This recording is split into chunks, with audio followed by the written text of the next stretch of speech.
오늘부터 이제 7월 달 동안에는 우리 매일 성경 스케줄대로 시편 말씀을 같이 묵상을 하고 있습니다. 오늘 그 첫 번째 시간으로 시편 1편 말씀을 함께 나눌 텐데요. 여기 1편 방금 읽으셨던 것도 그렇지만 사실 성경은 처음부터 끝까지 창세기부터 요한계시록까지 항상 우리에게 두 가지 대조적인 길을 제시해주고 있습니다. 마태복음 예수님이 이 땅에 다시 오시겠다고 하셨을 때 마태복음 말씀에서도 오른편에 세워진 양의 무리, 또 왼편에 세워진 염소의 무리 이렇게 두 그룹으로 나눠서 또 얘기를 하셨었고요.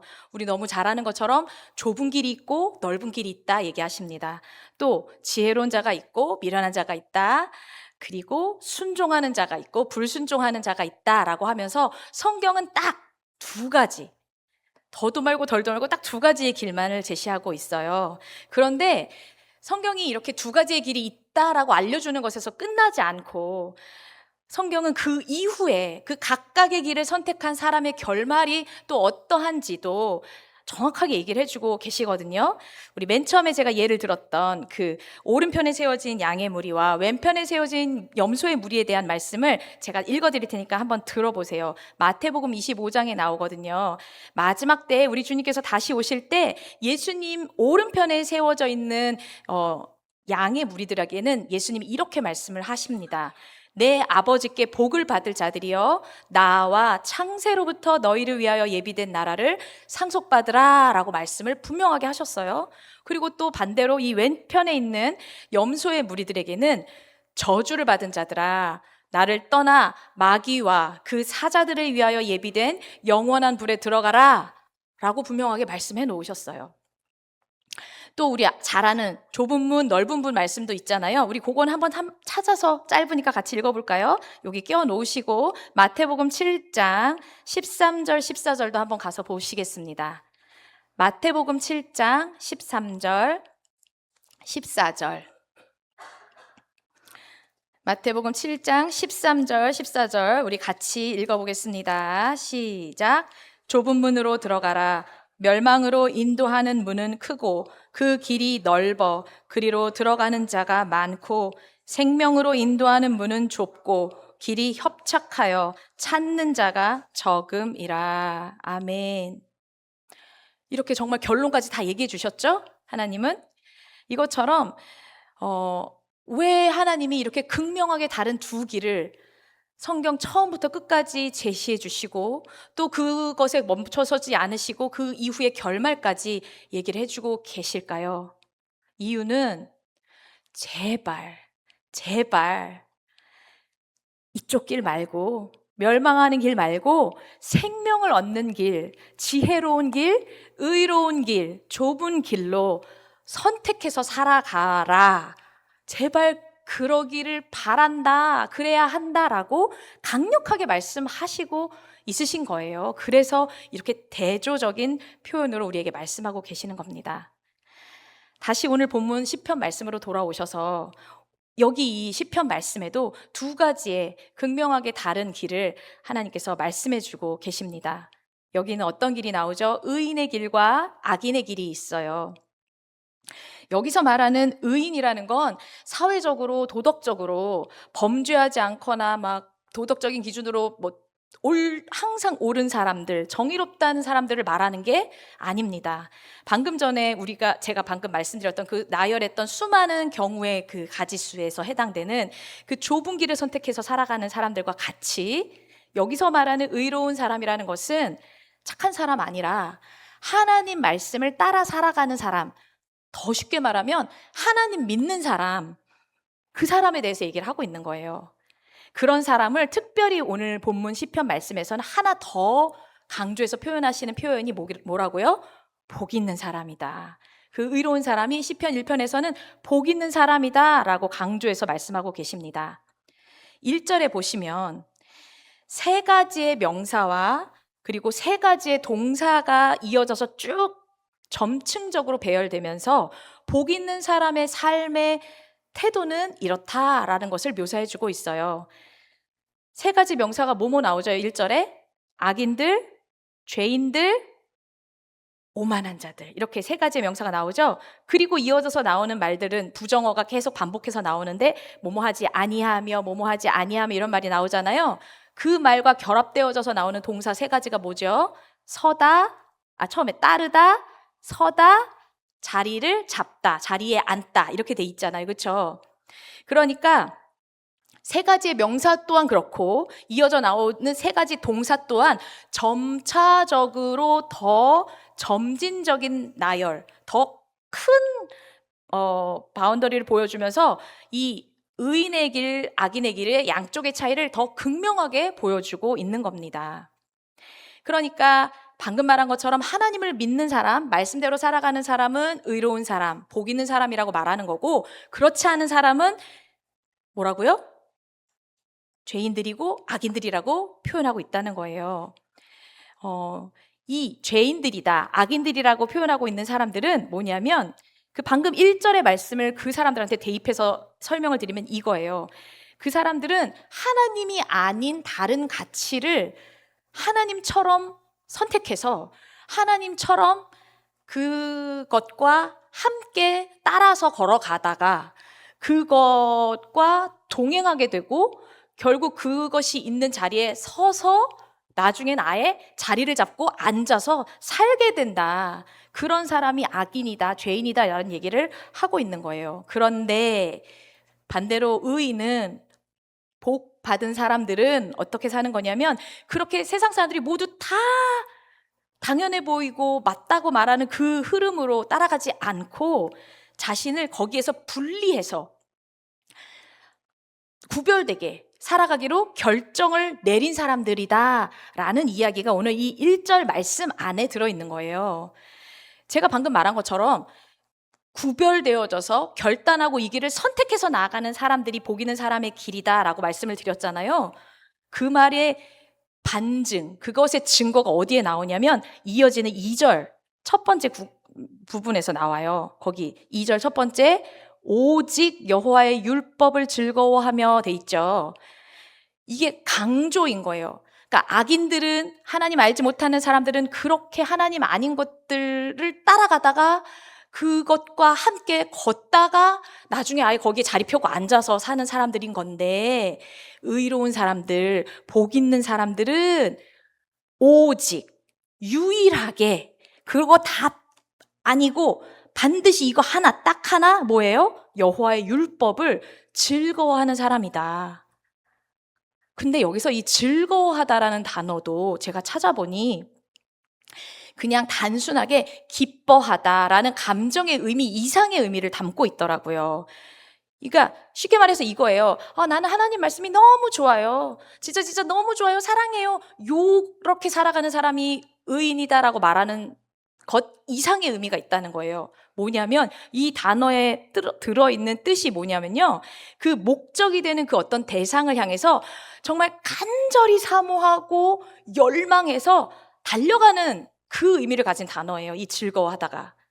그러니까 방금 제가 말한 것처럼 의로운 사람, 복된 사람은 세상과 다른 구별된 삶을 내가 유일하게 그 말씀밖에 없다는 것을 알면서 선택해서 그 길을 따라서 간절히 거기까지 달려가기 위해서 애쓰면서 사랑하면서 기대하고 소망하고 바라면서 그렇게 살아가는 삶이 복 있는 사람이다, 의인이다 라고 시편이 말을 하고 있다는 거예요. 무슨 말인지 이해가 되시죠? 조금 더 쉽게 말하면 이거예요. 세상 사람들이 다 모두가 예스라고 말하는 그 순간에, 그런 순간에도 아니, 나는 하나님의 말씀이 그렇게 말하고 있지 않기 때문에 모두가 다 예스라고 하는 그 순간에도 나는 아니요 라고 결단하고 말할 수 있는 사람, 그 사람을 지금 이 시편 1편에서 복 있는 사람이다, 의로운 사람이다 라고 말을 하는 거예요. 이렇게 지금 모두가 다 예스라고 말하는데 아니다라고 혼자 손들고 그 아닌 길을 걸어가는 사람 하니까 제가 말씀을 준비하면서 딱 한 사람이 떠올랐어요. 혹시 여러분하고 같을지 모르겠지만 저는 노아가 떠올랐습니다. 그렇잖아요. 아니, 비 한 방울 안 오는 날씨에, 그것도 산 꼭대기에다가 작은 돛담배 하나 짓는 게 아니에요. 아시겠지만 그 노아의 방주 사이즈는 축구 경기장만한 사이즈예요. 높이는 아파트 막 5층, 6층 정도의 그런 높이의 배. 그러니까 큰 방주죠. 그거를 하루도 아니고 10년도 아니고 20년도 아니고 100년 넘게 짓고 있으니 그 당시에 살고 있는 사람들이 노아를 보면서 어떤 생각했겠어요? 얼마나 비웃고 손가락질하고 욕하고 미친 사람 취급했겠어요. 그렇죠? 근데 그래도 노아는 세상 모든 사람들이 거기 지금 노아 혼자밖에 짓고 있는 사람 없었다니까요. 그러니까 모두가 다 아니라고 말하고 있을 때도 하나님이 나에게 주신 말씀이 진리라는 것을 받아들여서 선택해서 그 말씀에 소망을 두고 그 말씀대로 순종해서 살아가기로 결정하고 그 말씀에 인생을 걸었던 사람인 거예요. 그렇게 하나님 말씀에 인생을 걸고 뜻을 정해서 살아가는 바로 그 사람의 모습이 오늘 2절에 나온 것처럼 오직 여호와의 율법을 즐거워하는 사람이다 라는 겁니다. 그리고 그런 사람은 어떤 삶을 사느냐? 이어져서 2절 끝부분에 나오죠? 어떻게 산다고요?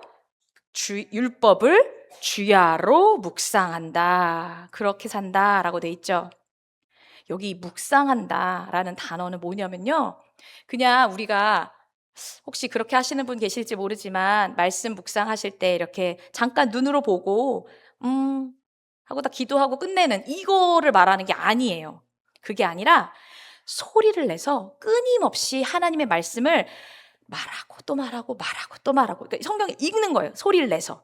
그리고 계속 또 끊임없이 한 번 아니고 두 번 아니고 세 번 아니고 계속 말씀을 읽고 또 읽고 읽고 또 읽고 같은 부분을 읽고 또 읽고 읽고 또 읽고 하다 보면 어떻게 돼요? 나중에는 그 말씀을 눈으로 보지 않아도 내가 눈만 감아도 생각이 나겠죠? 그럼 또 생각하고 또 생각하고 하루 종일 그 말씀을 생각하고 또 생각하면서 직장에 가서도 학교에서도 뭐 어디에 가서도 그 말씀을 계속 생각하면서 그 말씀과 내가 하루 종일 딱 붙어서 하나가 돼서 살아가는 그런 삶을 묵상한다라는 말로 표현하고 있는 거예요. 히브리어 원어 뜻은 그런 거예요.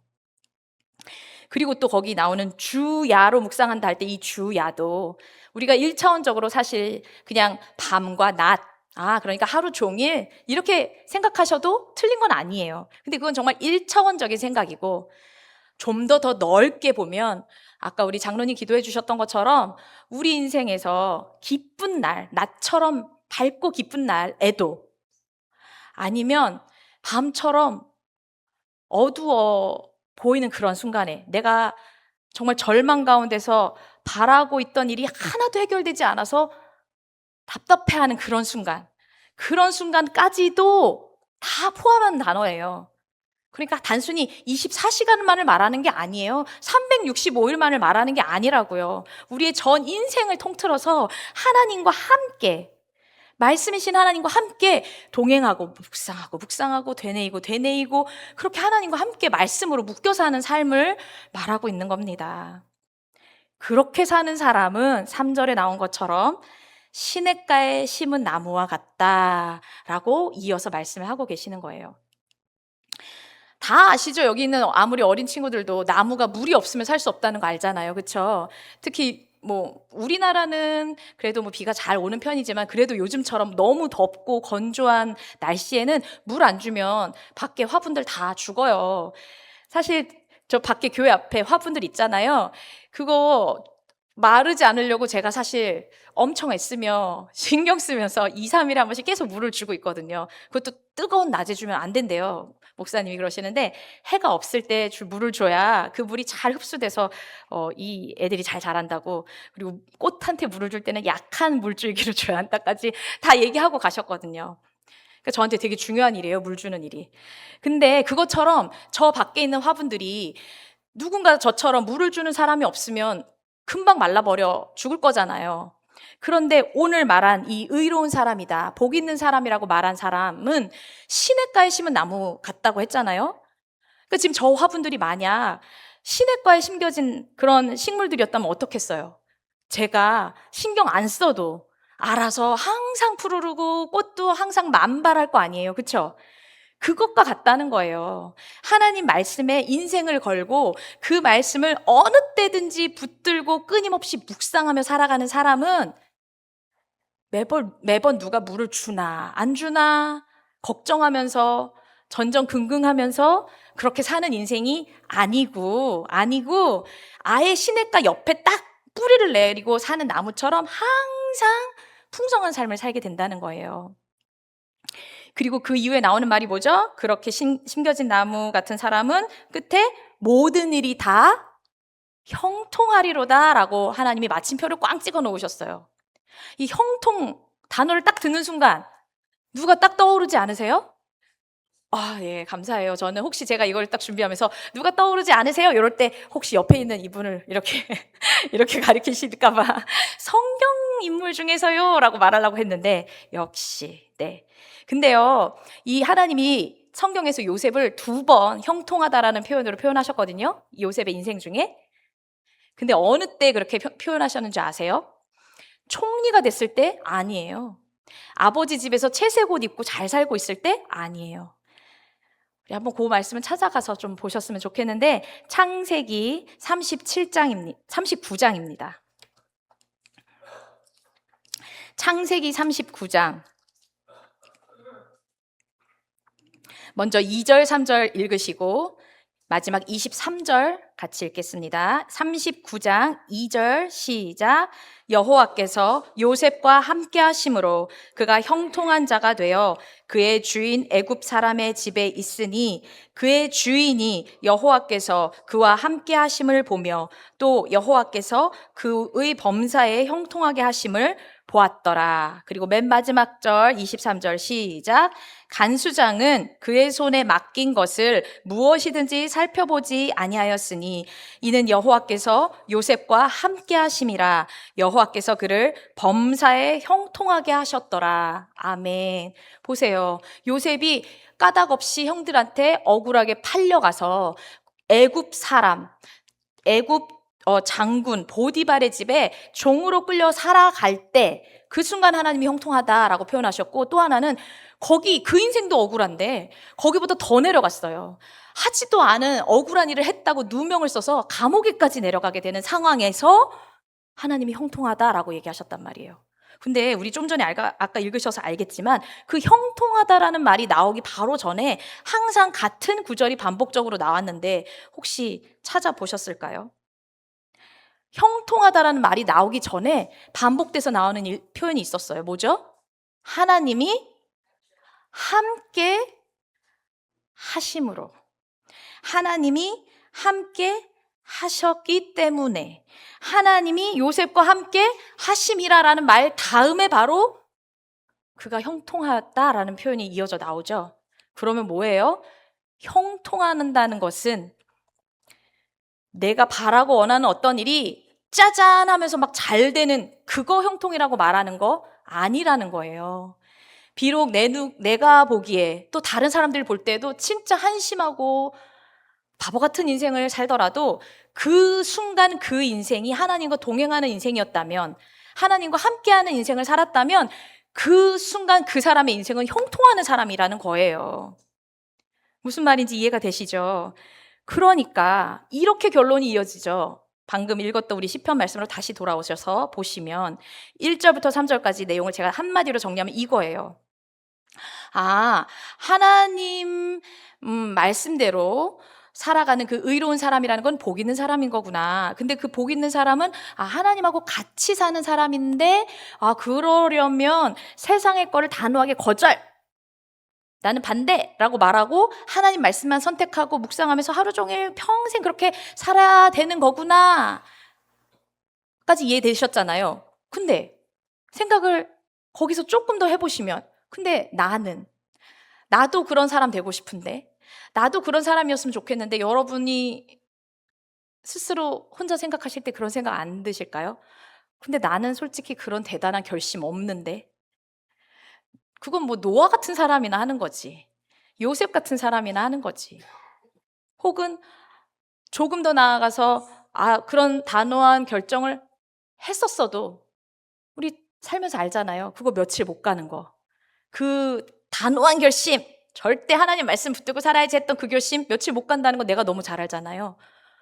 그러면 나는 이 말씀에 근거하면 복 있는 사람으로 살기는 벌써 틀린 건가? 땡인가? 이런 결론까지 가지 않으세요? 저는 그랬어요. 근데 제가 말씀 묵상하면서 소망이 있더라고요, 여기 말씀에. 거기가 뭐냐면 아까 봤던 3절에 시냇가에 심은 나무라는 표현인데요. 여기에 비밀이 숨겨져 있더라고요. 먼저 첫 번째 비밀은 시냇가에 심은 나무라고 돼 있잖아요. 근데 요게 제가 방금 말한 것처럼 원래 성경 원어에는 심겨진 나무라고 표현이 돼 있는 거예요. 그러니까 내가 좋은 물가를 찾아서 가가지고 땅을 막 파서 내 뿌리를 잘 안착시켜서 거기에 뿌리를 내리고 슉 살아야만 하는 거 아니라는 거예요. 누군가 나를 그 풍성한 물가로 옮겨다 심어 놔주신 분이 계신다는 거예요. 그러니까 나는 그걸 그냥 받아서 누리면 된다는 얘기를 하고 있는 거죠. 너무 감사하잖아요? 근데 여기도 감사한데 또 비밀이 하나 더 있더라고요. 여기 이 시냇가라는 표현이요. 저는 그냥 자연적으로 생겨진 서울로 따지면 한강, 우리 수원으로 따지면 여기 가까운데 뭐 있죠? 신갈호수 같이 막 이렇게 자연적으로 만들어진 자연의 강물, 물가를 말하는 줄 알았어요. 당연히 그렇다고 생각하잖아요. 근데 아니더라고요. 이게 원어가 이 시냇가라는 이 단어에 쓰인 원어가 뭐냐면 일부러 인공적으로 그 지역을 물을 대기 위해서 일부러 파놓은 수로라는 뜻을 가졌다는 거예요. 무슨 얘기인지 아시겠어요? 그러니까 나의 상황과 내 어떤 체질과 내가 늘 살아가는 삶의 패턴을 보면 도저히 여기 성경에서 말하는 것처럼 복 있는 사람으로 살아갈 하나의 근거가 없는데, 할 수 없는데, 근데 하나님이 나를 그 시냇가에 옮겨다 심어 놔주시고 평생 그 물을 공급받아 줄이지 않게 살아가게 하신다는 거예요. 근데 그 시냇물이 심지어는 원래 있던 자연의 시냇물이 아니고 나 때문에 나 죽지 말라고 일부러 파놓으신 물이라는 거예요. 그렇게 해서 얻게 되는 게 우리가 복 있는 사람의 삶을 받게 된다는 거예요. 너무 놀라운 사실이잖아요. 그죠? 너무 감사하잖아요. 그러면서 이제 복이라는 단어를 찾아봤는데 복이라는 단어도 성경에 2가지로 크게 쓰였더라고요. 우리가 너무 잘 아는 것처럼 창세기 하나님이 우리를 만드셨을 때, 인간을 처음 만드셨을 때 하나님이 그들에게 복을 주시며 그들에게 이르시되라고 시작하는 그 순간에 주셨던 그 복은 히브리어로 바라크라고 해요. 근데 오늘 이 시편에 쓰였던 본문 말씀에 쓰였던 복은 그 똑같은 단어가 아니고요. 그냥 들어만 두세요. 아쉬르라는 단어예요. 근데 처음 하나님이 창조하셨을 때 우리에게 주시고자 작정했던 그 복은, 그 바라크라는 단어를 쓴 그 복은 어떤 복이냐면 주어지는 복이에요. 일방적으로 주시는 복이에요. 그러니까 하나님이 처음부터 우리 인간을 만드셨을 때 복을 주기로 작정하고 만드시고 아예 복을 다 하나님과 같이 누릴 수 있는 모든 복을 다 주신 거예요. 그거를 바라크라는 단어를 쓴 건데 오늘 시편의 말씀에 나온 그 복은 일방적으로 받은 그 복 자체를 말하는 게 아니고요. 그 복을 누리는 복에 대한 단어를 여기서 쓰고 있었다는 거예요. 이해가 되세요? 조금 더 여러분한테 쉽게 이해해 드리게 하려고 본문을 찾아보니 신명기에 그 복에 대한 말씀이 잘 묘사되어 있는 부분이 있더라고요. 우리 한번 가서 보실까요? 신명기 6장 10절, 11절. 신명기 6장 10절, 11절에 그 시편의 말씀에 나온 것과 같은 누리는 복이 어떤 것인지를 잘 설명해 주고 계세요. 10절, 11절, 페이지 271쪽. 함께 읽겠습니다. 시작. 내 하나님 여호와께서 내 조상 아브라함과 이삭과 야곱을 향하여 내게 주리라 맹세하신 땅으로 너를 들어가게 하시고 내가 건축하지 아니한 크고 아름다운 성읍을 얻게 하시며 내가 채우지 아니한 아름다운 물건이 가득한 집을 얻게 하시며 내가 파지 아니한 우물을 차지하게 하시며 내가 심지 아니한 포도원과 감람나무를 차지하게 하사 내게 배불리 먹게 하실 때에. 아멘. 여기 지금 말하고 있는 이 말이 오늘 시편 1편에 나온 그 누리는 복인 거예요. 여기서 이스라엘 백성들이 뭐 하나 해놓은 게 있어요? 이 복을 받을 만한 무언가를 한 게 있나요? 없잖아요. 그냥 주어진 걸 받아서 누리는 거잖아요. 그걸 오늘 시편에 말하고 있는 복이라는 단어를 쓰고 있다는 거예요. 그러면 제가 정리를 해볼게요. 이 오늘 시편에서 말하고 있는 그 복 있는 사람이라는 것은 그 하나님 말씀이신 하나님께 딱 붙어서 하나님이 우리를 시냇가로 옮겨다 심어 놓아주신 그 복, 그래서 그 나무가 마르지 않도록 물을 파서 시냇물을 만들어서라도 공급해 주시는 그 복을 누리며 살아가는 자가 형통한 자다. 다시 좀 더 한 번 더 말하면 그 복을 받아 누리기 위해서는 형통한 자가 돼야 되는데 그 형통이라는 단어의 뜻이 하나님과 동행하는 것이다라고 했으니 우리가 어떻게 하면 그 복을 받아 누릴 수 있는가 알 수 있죠?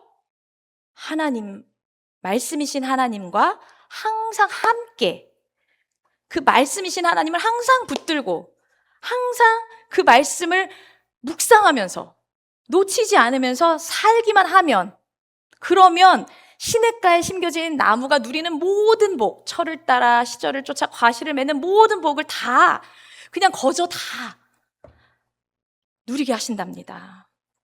그렇게 사는 사람이라야, 그렇게 사는 사람이니까 1절에 나온 것처럼 세상하고 내가 구별돼서 살아갈 수 있는 삶의 자세와 태도를 가지게 된다는 거예요. 내가 능력이 있어서 나는 세상 사람들하고 달라, 그래 나는 모두가 예스 할 때 난 너라고 하겠어, 이런 능력이 있는 사람이 되는 게 아니고, 그렇게 나를 심어 놔주시는 그분대로 그 뿌리를 내려서 그냥 그 물을 공급받아서 살면서 하나님 말씀에 딱 붙어 살기만 하면 저절로 복받은 인생이 돼가지고 저절로 세상 사람들이 말하는 그 가치를 따르라고 해도 따를 수 없게 완전 구별돼서 하나님과 오히려 걸으며 동행하며 그 자리에 앉아서 함께 살게 되는 인생이 된다는 거예요. 이해가 되시죠? 그러니까 우리가 할 일은, 그 복을 받기 위해서 할 일은 딱 하나예요. 하나님과 밀접한 친밀한 관계를 놓치지 않고 살아가는 그거 딱 하나예요. 뭐 대단히 잘 하실 거 없어요. 6절에 오늘 본문도 하나님이 항상 두 극명한 대조를 이루실 때 마지막 결론까지도 보여주신다고 했죠. 우리 성경에서 오늘 말씀에도 분명히 결론이 있어요. 그 의로운 사람의 결론이 6절 첫 부분에 나오는데 뭐라고 하죠? 무릇 의인의 길은 여호와께서 인정하시나. 이 인정하시다라는 단어가요, 여러분 많이 아시는 그 야다라는 단어예요. 알다라는 단어잖아요. 그러니까 이 인정한다는 말 자체가 하나님이 이 사람을 알고 계신다. 근데 이게 영어 성경으로 보니까 더 이해가 잘 되더라고요. 그래서 죄송해요. 한번 영어로 읽어드릴게요. For the Lord watches over the way of the righteous. 이렇게 말하고 있는 거예요. watch over. watch over가 뭐냐면 지켜보다, 뚫어져라 보고 있다, 주목하다라는 말인데 혼내려고 보고 있는 게 아니에요. 이거는 그 대상을 보호하고 감독하기 위해서 보고 계신다는 뜻이, 이 보고 계시다는 뜻인데 그 말이 인정한다, 의인의 길을 하나님이 그렇게 인정하고 보고 계신다 라는 말 안에 들어있는 뜻이더라고요. 그러니까 딱 하나밖에 없어요. 우리가 그 복을 누리면서 살 수 있는 딱 하나의 길은 하나님하고 관계하며 사는 거, 친하게 지내는 거, 그거밖에 없는 거예요. 악인들은요, 긴 말이 필요 없더라고요. 1절부터 3절까지는 의로운 사람의 얘기를 했고 딱 4절 한 절에서만 악인의 얘기를 하며 이어지는 5절, 6절은 그 각각의 삶의 결론이에요. 악인은 딱 4절 한 문장으로 끝나더라고요. 하나님 긴 말이 필요 없으셨나 봐요. 오직 바람에 나는 겨와 같다.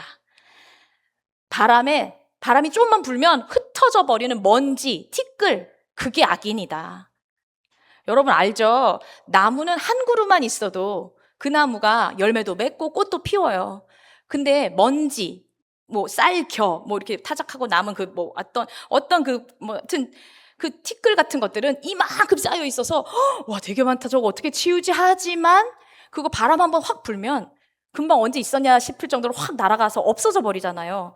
그게 악인의 삶이고 결론이라는 겁니다. 그 악인의 삶의 결론을 6절 맨 끝에 악인들의 길은 망한다라고 돼 있잖아요. 이 말을 다시 이 성경적인 언어로 풀면 악인들의 길은 멸망한다. 산산이 부서 없어진다. 근데 그 말 뜻에 이게 있더라고요. 길을 잃고 헤맨다. 악인들은 길을 잃고 헤맨다는 거예요. 당연하죠. 길이 아닌 길을 길인 줄 알고 걸어가고 있었으니까 당연히 어느 순간 나 여기 어디지? 헤매게 될 수밖에 없죠. 여러분 다 복 있는 사람 되고 싶으시죠? 아멘? 정말요? 저는 복 있는 사람 되고 싶어요. 그리고 여기 있는 모든 분들이 다 그렇게 복 있는 사람으로 사셨으면 좋겠습니다. 그러려면 어떻게 해야 된다? 딱 하나.